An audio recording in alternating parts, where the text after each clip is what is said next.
All right, welcome back. Welcome back to Beagle Eye Visions. I'm very excited about this book. I've been looking forward to doing this review for a long time. It's been about a month and a half since I've been working on this book. I have so many notes to get through. I'm just going to get right into it. So today's book is The Biology of Belief by Dr. Bruce Lipton. Bruce Lipton is an absolute legend. Let me get into the notes actually before I get too distracted. Dr. Bruce Lipton is a legend. This book is literally a life changer. In the introduction, we learn of Bruce's career in academia along with his credentials, of course. He tells of how academia basically made him homeless, and despite his struggles, he has become one of the most renowned cell biologists today. We will find out why as we discuss this powerful book that bridges the gap between spirit and science. The Biology of Belief. I don't know if you guys can... I'm going to get another cheer in there just because... I don't know if you guys probably can't see the book really well, but I'll put a link in the description of this video.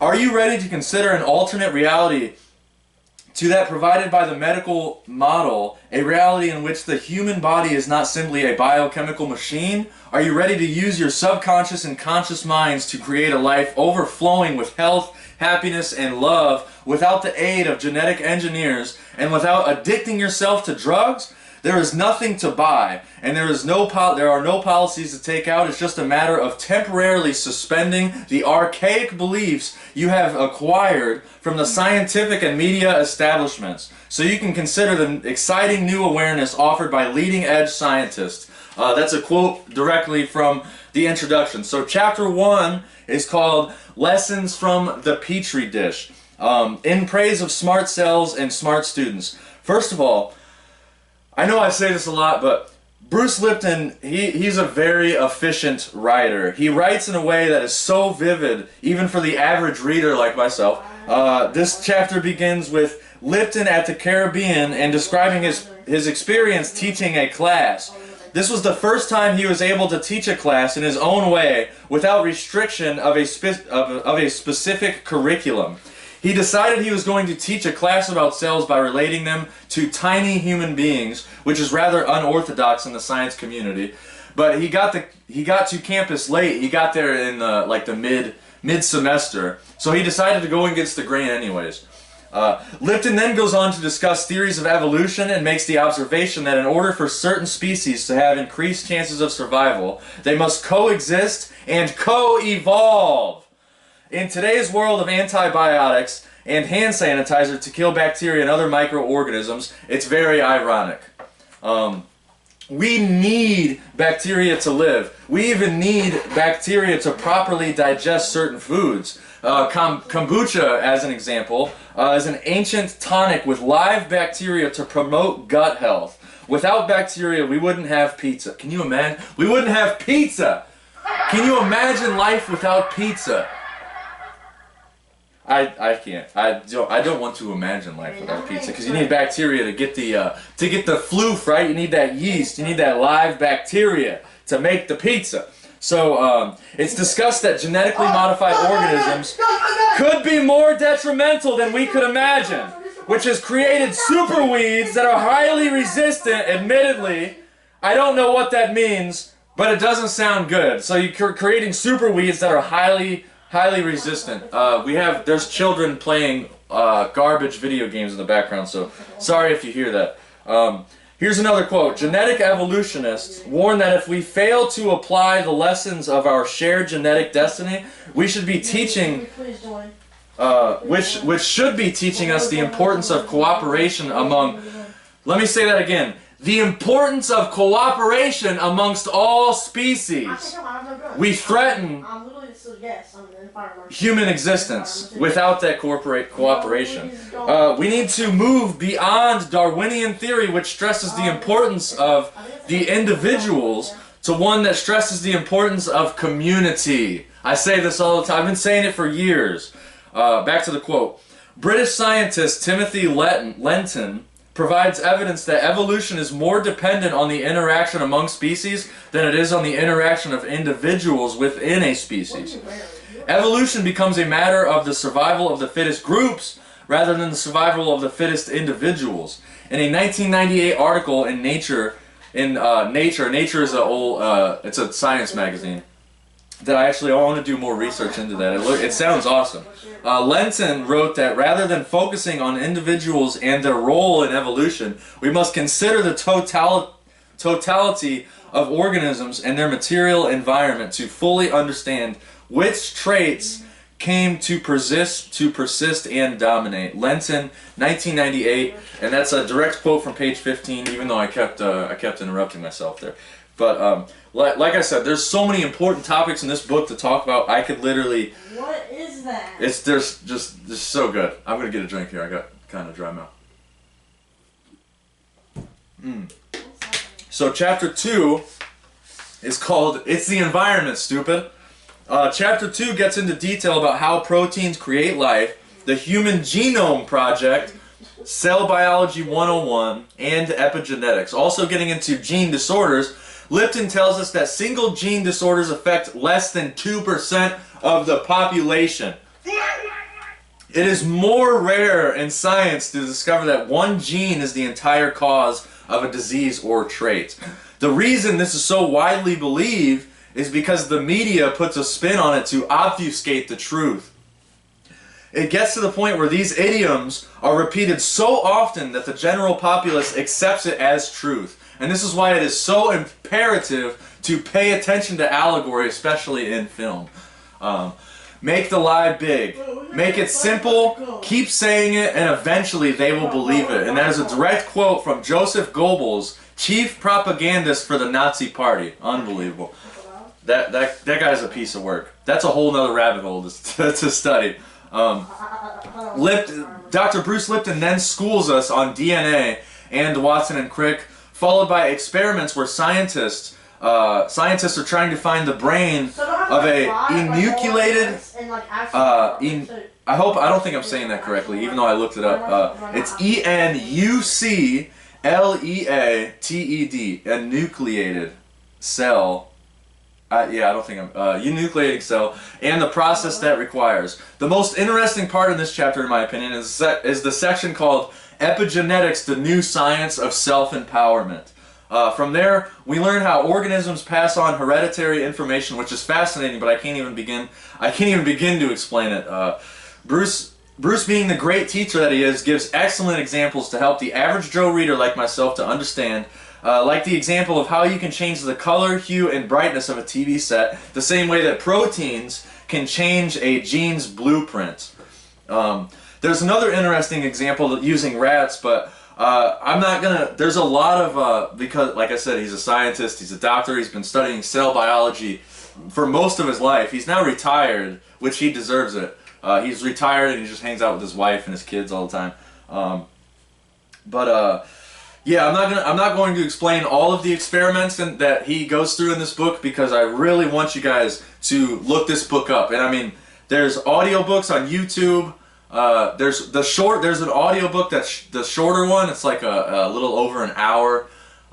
That's not the 10th anniversary edition. This book that I did all my notes from is the 10th anniversary edition, where Dr. Bruce Lipton went back and he added more. He added more onto it, and it's really good. He added so much more. Like it's just excellent. It's good stuff.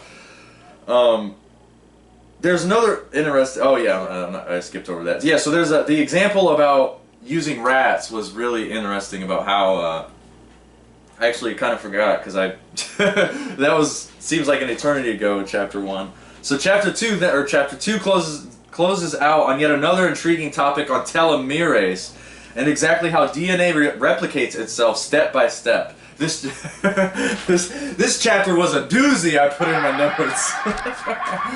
So, chapter 3, the magical membrane. Chapter 3 begins with another awesome experiment involving bread, butter, and olives. I like bread and butter. You ever heard that song? I freaking love that song. Along with a very interesting yet entertaining story about how Bruce comes across a discovery and runs to the library to tell someone. The someone that he tells, being a first-year medical student who would barely understand the vocabulary, is a really hilarious story. It made me cackle like a hyena. Luckily, I was home alone, so nobody heard me cackle like a hyena in total silence while I was reading a book. This chapter closes on cholesterol and why and how cholesterol has been demonized. One example is through a study called the Jupiter study, which was researching the correlation on the use of statins for heart disease prevention. Statins are a class of medication aimed at reducing risk of cardiovascular diseases. Of course, an example of how the medical industry takes these issues and turns them into a profit, or turns them upside down on their head, right? Turns them into a profit, which is Satanism, you know, getting the materialism and the materialism of money and the Satanism. That's a whole nother rabbit hole. These statins, so-called... Oh, what's going on here? Oh, yeah, these statins, so-called medication, accounted for $29 billion in 2013 alone, yet not even a dent is made on the health of the citizens. Unbelievable. You want to talk about things that'll get you angry. Shoo-wee! According to the book, statins have reduced the risk of heart attacks by a measly 0.3%. What a joke! And they're making billions of dollars off of these ignorant people who just believe in the authority of medical figures. Let's not mention side effects before this channel gets shut down on this website. We all know how this website feels about true, natural, holistic medicine, right? Think back to 2020 when we were all locked down. Think about how this platform was just eradicating everybody with censorship, censorship on censorship on censorship. Still to this day, they're still going hard as a mother sucker. They're still going ham on the censorship, as what the millennials say. So getting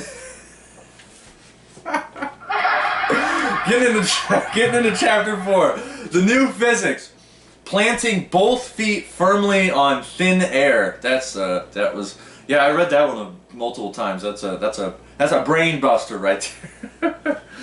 So this chapter begins with a humorous take of Bruce Lipton's failed rock and roll career. Something I can relate to. I know all about a failed rock and roll career. And his lack of knowledge on quantum physics, his lack of knowledge on how quantum physics refers to biology. Which again, something I can relate to. Well, until I read this book. Now I know quantum physics is never something I really got into. It's discussed how Bruce was a professor and him and his colleagues basically ignored things like acupuncture, chiropractic, and massage therapy because the entire university was attached to this quote: old style Newtonian physics. You know, they're stuck back in the old ages. I forgot, I'm brain farting. You know, it reminded me of an old TV show called Becker. It was in the 90s, maybe the early 2000s, 2003. Old TV show called Becker. This show does not get enough credit. It's a great, I mean, there's some good episodes. Really good allegorical episodes. Dr. Becker goes to an acupuncture doctor because of his back. He's getting so much back pain. He's, you know, Dr. Becker is, he takes really good care of the community, so he doesn't, you know, Dr. Becker never has that much money.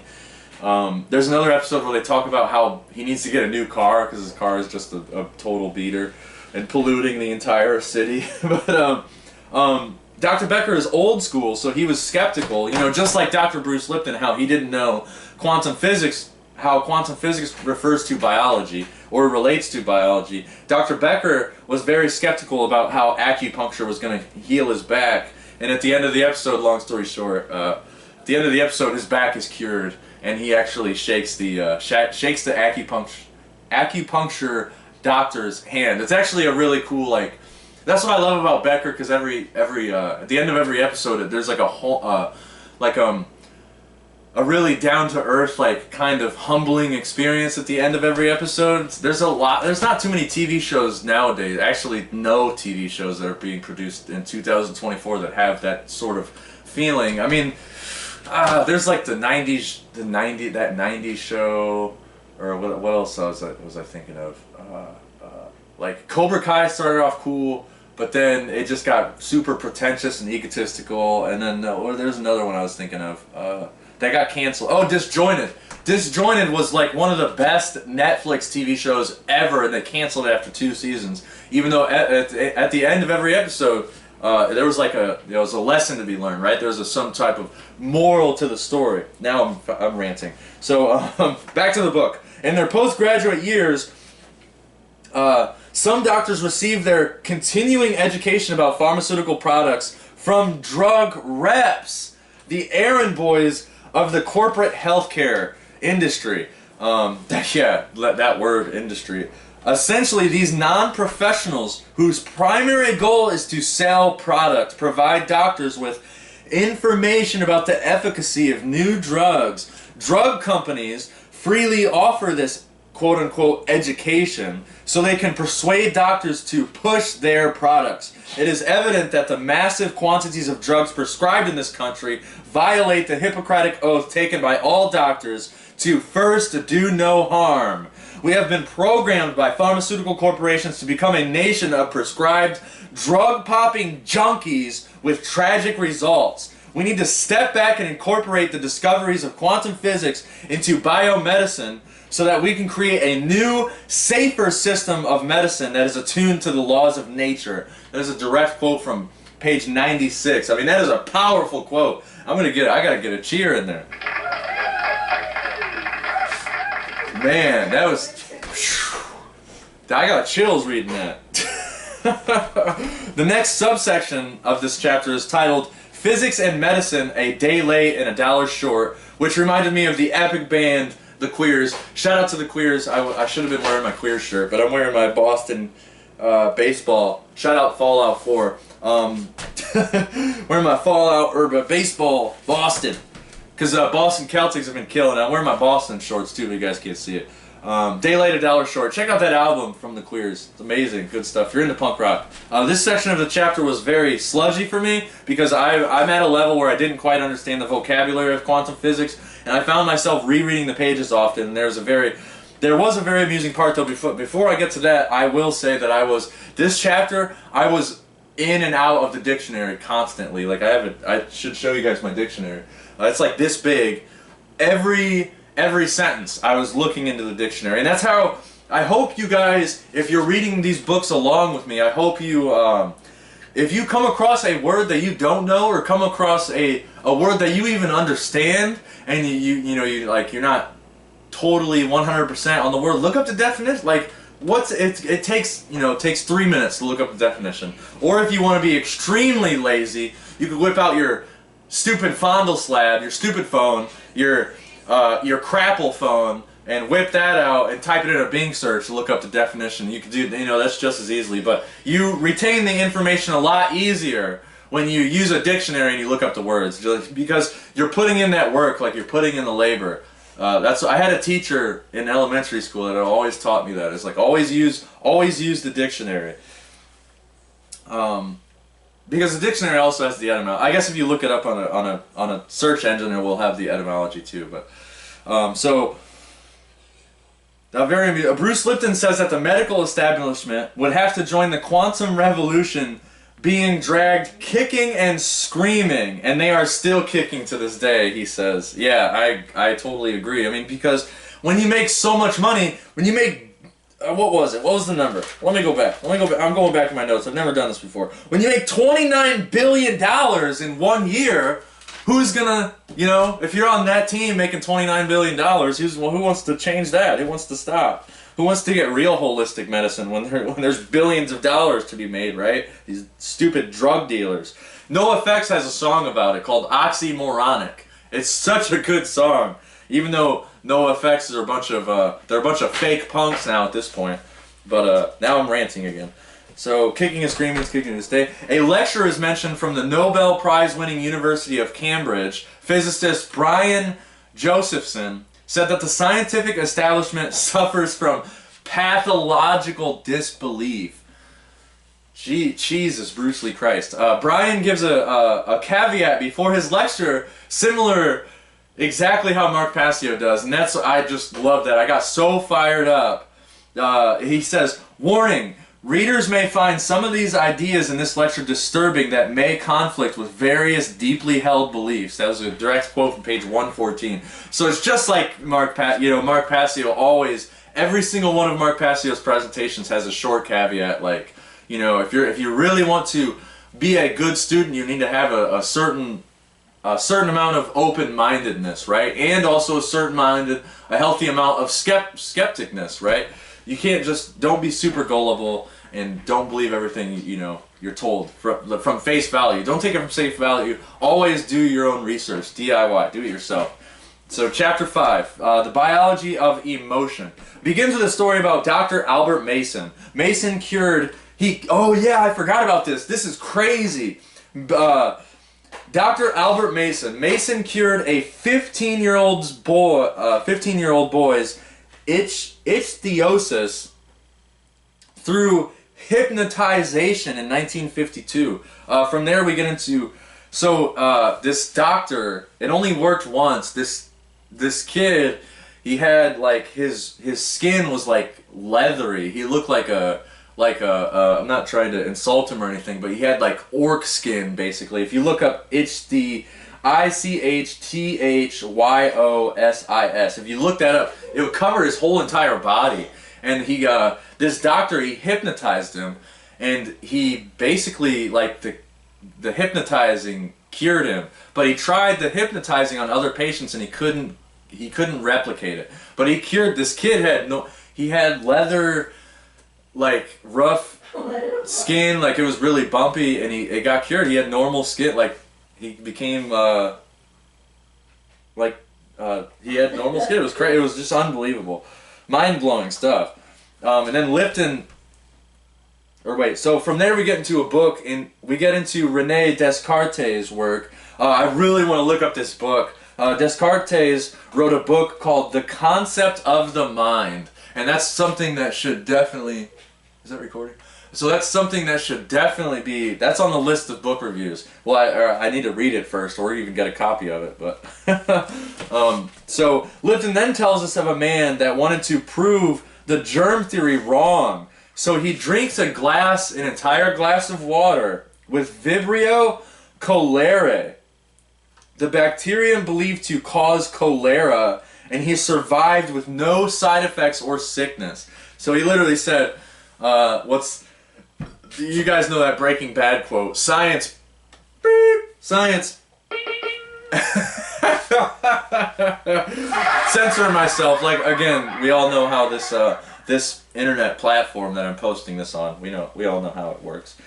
So Lipton tells a man of germ theory. So that was another mind-blowing thing. This dude just drinks cholera, and he just believes himself to be healthy. It's unbelievable. It's crazy. Oops, I forgot to turn this on.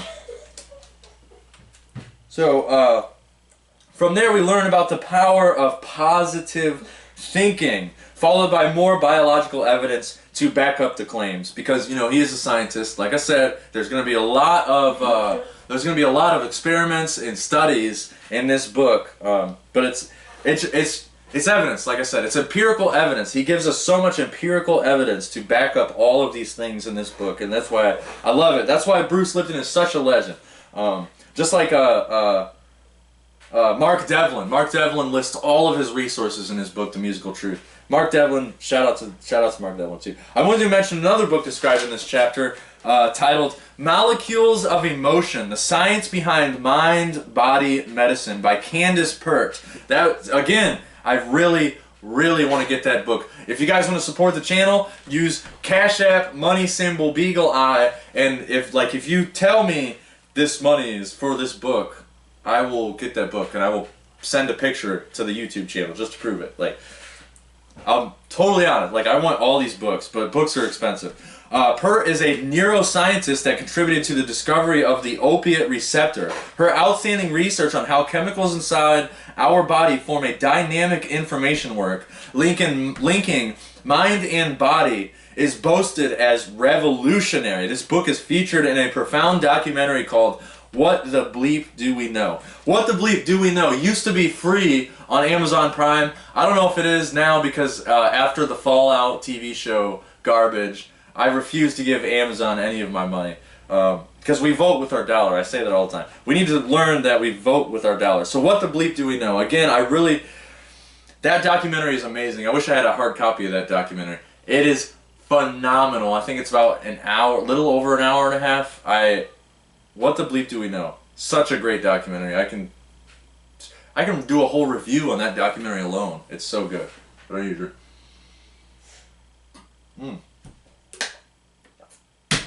So, through self-consciousness, the mind can use the brain to generate molecules of emotion and override the system, while proper use of consciousness can bring health to an ailing body.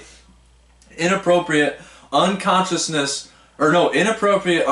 control, of emotions can easily make a healthy body disease. That's a direct quote from page 127. I totally butchered that.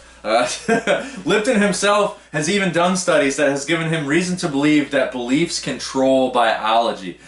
We can control our biology by just our beliefs. It's crazy. The work he has done on endothelial cells being one example. Endothelial cells cover the inside walls of blood vessels and lymphatic vessels, like lymph nodes. Another important topic in this chapter is placebos, the belief effect. Now, this part of the chapter is crazy. I read it twice just because the whole idea of placebos is a fascinating topic to study.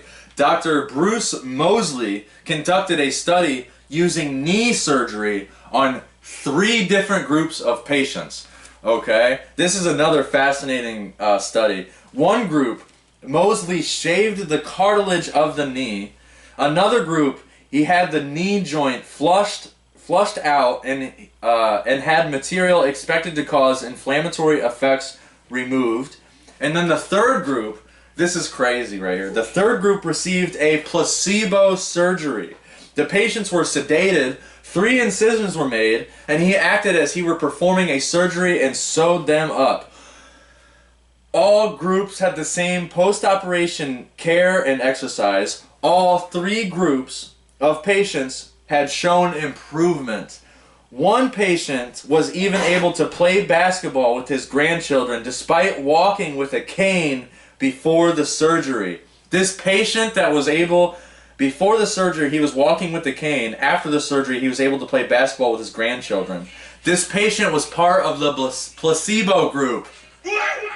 Isn't that like page, that was all this is on page 133. But that is just like, what? He got a placebo surgery and he was able to play basketball with his grandchildren. He was walking with a cane. Like,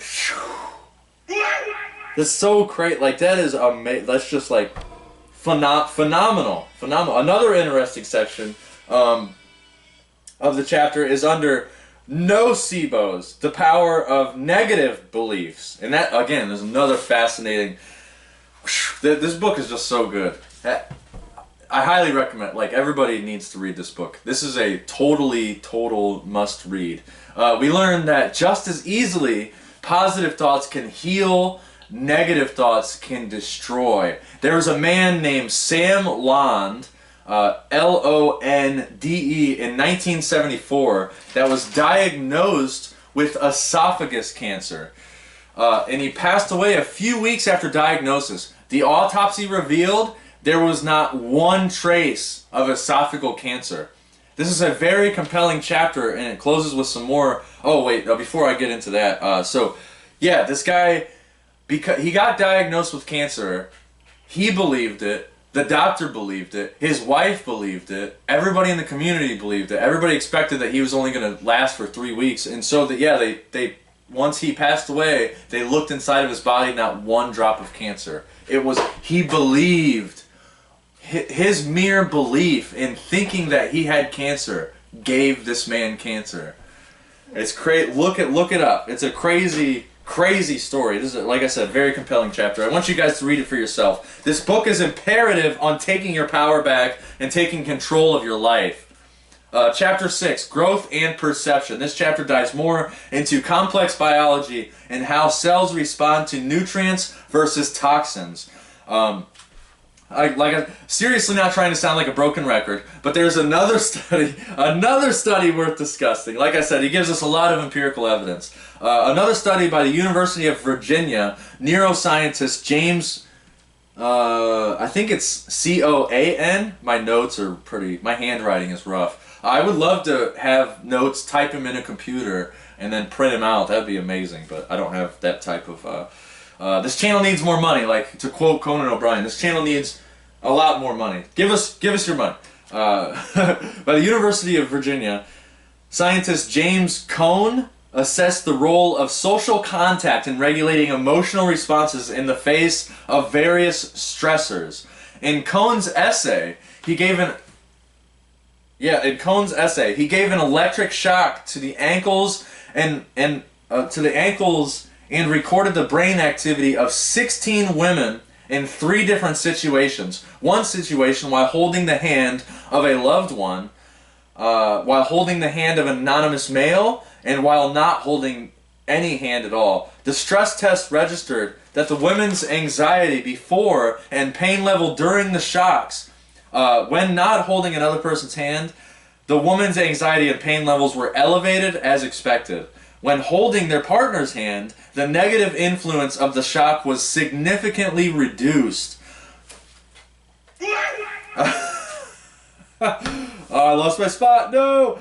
Significantly reduced. Holding the hand of a stranger resulted in a much more limited reduction of the stress response. Strikingly, the degree of a woman's ability to reduce stress while holding a hand with her loved one varied by the quality she attributed to her relationship. The higher a woman's perceived quality of her relationship, the lower were her scores on the anxiety and pain readings following the shock. There was no such response variation associated with the holding of a stranger's hands.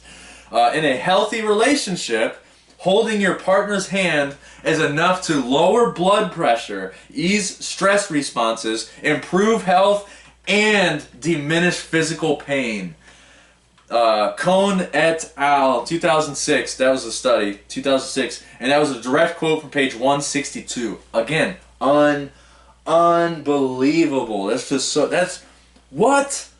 Holding your partner's hand, who in a healthy relationship with a strong foundation can reduce physical pain, improve health, and ease stress responses. Just think about that. And then think about the type of world that we live in today, where it's, you know, Dr. Bruce Lipton talks about this in some of his interviews, where in the world that we live in today is just constant fight or flight. We're always constant, like, ready to go at any moment, and all of the blood is outside of our viscera. And when the blood is outside of our viscera, there's no room for growth. There's, because we're not in a state, we're in a state of protection instead of in a state of calm and, you know, relaxation. So after that, Lipton points us to the direction of his 2013 book titled The Honeymoon Effect. I really want this book. I want this book so bad. The Honeymoon Effect is a book that describes how the honeymoon effect was not a chance event or a coincidence, but a personal creation. The book reveals how readers manifested the honeymoon effect and how they lost it in their lives. The effect is described as a state of bliss, passion, energy, and health resulting from true love. Man, I love this book. I mean, I love this book that talks about love. It's just so, it's so good. I don't care if I sound like a hippie. So chapter 7, Conscious Parenting. Oh my gosh, this chapter right here. I read this chapter once and a half, like, because I read the chapter and then I got like halfway through. And so it's, and then I listened to the audiobook of this chapter, because there's a really good YouTube channel called Health, Mind, and Body, I believe. There's a person in front of the camera reading the 10th anniversary edition of the book, and she does really good. And like, I always had the idea of just making DIY audiobooks, but there is an the one audiobook that isn't of the 10th anniversary is read by Dr. Bruce Lipton himself. So I really enjoyed that one. But I highly recommend looking into the Health, Mind, Body YouTube channel, because she does an amazing job. I think she does. It's awesome, and it helps out a lot. The way her voice is and the way she reads it is very calming, actually. I enjoyed it. I even left a comment, and she's like, I got a heart. It was pretty cool. Okay, chapter 7, conscious parenting, parents as genetic engineers. So many mind-blowing concepts to talk about in this chapter. For example, babies, when they're in the womb, babies know how to instinctually swim like a dolphin in the womb, but learn the fear of water through parents, so the child has to relearn how to swim if their parents have that fear. The fear gets programmed into the subconscious because the subconscious mind is equivalent to a tape player. You know, and again, if you look up any Bruce Lipton interview, he always talks about how, and he gets into how the subconscious mind is equivalent to the tape player. So that's so crazy. Like when we're born, we swim that like we have gills in the first 3 months of the gestation period of pregnancy. So we're born as a cell with gills so we can swing around. But we learn from our parents. So like when a baby, when a baby goes near goes near a pool or something like that, the parents' instinctual reaction is almost like always like, danger, fear, so pull the kid away from that. That gets programmed in the formative years of a child's life. It's intense, man. Parenting's it's a hell of a job for sure. This is why it is known as I already said that. This is why it is known as the formative years. Mark Passio talks about this all the time. The formative years. Think about like computer programming, computer jargon. Okay, so here's a quote from the book. Obviously, what humans need is nurture in the form of love and the ability to observe older humans going about their everyday lives. When babies in orphanages, for example, are kept in cribs and only provided with food, but not one-on-one smiles and hugs, they develop long-lasting developmental problems. One study of Romanian orphanages by Mary Carlson, a neurobiologist at Harvard Medical School, concluded that the lack of touching and attention in Romanian orphanages and poor quality daycare centers stunted the children's growth and adversely affected their behavior. Carlson, who studied 60 Romanian children from a few months to 3 years of age, measured their cortisol levels by analyzing samples of saliva. The more stressed a child was, as determined by the higher the normal levels of cortisol in its blood, the poorer the outcome for the child. Holden, 1996, page 188 of the Biology of Belief.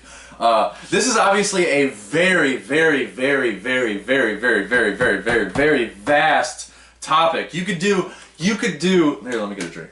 I'm getting kind of... Thank you, W. Thank you, W, for giving me a sponsorship code and literally not giving me any free product. You just give me a 30% discount. I've been sponsored by W for a year and a half. I've not gotten one free sticker. I don't even get free shipping. Free shipping's like $15 every time you order from W, okay? So, and they use sucralose. I'm not going to get into it, but anyways, in case you haven't noticed on the YouTube channel, for those of you who follow the channel, I have not been promoting W as much as I used to. And there's a reason. Because it seems like they do nothing for their sponsorships. They do nothing for their gamer creator channels. They do absolutely nothing. Unless you're a chick with, but then now I'm getting sidetracked. Okay, so this is a very vast topic. You can do an entire presentation on this chapter alone, chapter 7, conscious parenting. And people have done entire presentations on this chapter alone, okay? Will Keller, shout out to my man Will Keller. He's a creator on the One Great Work Network. He's a legend. He's a father. He's a brother. He's got the agape. He's got the drive. He's got the care. He's got that 8th hidden principle. Okay, so Will Keller, for instance, talks on this subject frequently, all the time, actually, and I love when he talks about it because he takes no prisoners. He's very straightforward, and when Will Keller presents a presentation, he talks to you like you're an adult, just like Mark Passio, and I love it. I cannot get enough of it. So one of his presentations he has done is titled Raising Freedom, the Principles of Conscious Parenting, given at the Freedom Under Natural Law Conference. Conference 3. That was the 3rd Freedom Under Natural Law Conference. And I'm looking forward to the next one. I think we're on Freedom Under Natural Law 5 at this point. Or yet another amazing presentation by another amazing, absolute, legendary human being. I love these guys. Nate Cap. Nate Cap does a presentation called Rising Up Right, giving at the Seed Conference held at Skatopia in 2016. I will leave a link in the description to both of these conferences and their individual lectures. So look towards that, especially if you're a parent or if you're a soon-to-be parent. These presentations are imperative. They are so important. I can't express it enough. I can't express it enough. They are so important. These presentations are so important to freedom, to love. If you love your children, you have to watch these presentations. Gosh. Okay, now I'm going off on a rant. The epilogue of this book is just as important, but I've given you guys enough topics and enough rabbit holes to research. Like I said, this book is 10 out of 10. I consider it a must-read, as Bruce Lipton says in this book. Oh my God, I love this book. This part gets me so fired up. As Bruce Lipton says, this book can change your life, but it's not going to happen by just reading a book. It takes action. You have to act with your eye on. That's the, break down the green language of the word action. You have to act with your eye on, or I-O-N. Or act with your E-Y-E on, right? That's another way you can look at it. Act with your eye on. We all must do our due diligence to help alleviate the suffering we see every day on this planet. Every day I see suffering. We all must do our due diligence to alleviate the suffering we see every day on this planet, and we can start by changing our beliefs and changing our perceptions, which are the only things that we truly have the moral capacity to control. It's the only, I hate this word. I hate using this word. I'm sick of this word. It's the only thing that we have the true authority to change, is changing our own beliefs and perceptions. Internal anarchy leads to external chaos. So start taking control of your consciousness. Exit the matrix, like what Maria West always says, another amazing great content creator on the One Great Work Network. All these content creators are so unbelievably underrated too, by the way. Just like Bruce Lipton is underrated too, but I mean, he's retired now, and he's worked hard. He's given us a lot of research. He's given us a lot of empirical evidence, a few books. I mean, Bruce Lipton has given us some amazing work, so shout out to him. And start taking control of your consciousness. Exit the matrix. Take your power back, okay? I hope you guys learned a lot. Shout out to Bruce Lipton, Nate Cap, Will Keller, the One Great Work Network.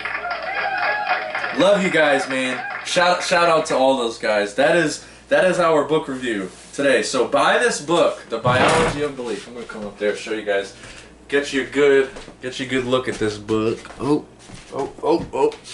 Get it in focus here. Yeah. Ooh, maybe I'll get a thumbnail, right? Ooh, get that perfect symbol right there. Anyways, so thank you so much if you made it this far. This is a long one. Actually, the longest Beagle Eye Vision book review ever. I can't believe there's still battery left. So thank you guys so much. If you want to support the channel, go to Cash App Beagle Eye, money symbol Beagle Eye, and I will go directly to my account because I do not have a job yet. So thank you so much if you made it this far. I'm not sure what the next book review here. Let me go look at the bookshelf here.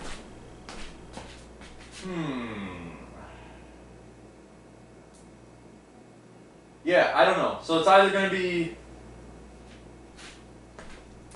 be Esoteric Hollywood 2, the sequel to Jay Dyer's Esoteric Hollywood, or another series in the James Bond, which I'm probably going to go for the James Bond book, by the way. A nice and easy book. I can just blow through it, do all the notes, describe what it's about, talk about it.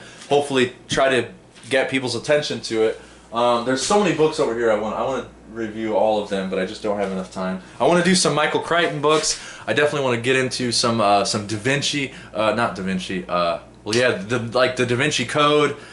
I forget that off. Dan Brown, I want to get into some Dan Brown. Michael Crichton, good stuff. Yeah, thank you so much if you made it this far. Shout out to those guys. I appreciate you so much. I hate saying this because it's so cringy to me, but like leave a like and share it, you know, if you want to. If you don't want to send any money, maybe leave a share and leave a like. All right, I'm out of here. Stay tuned for the next one. Stay tuned, stay golden, take your power back. All right, thank you everybody. Love you guys.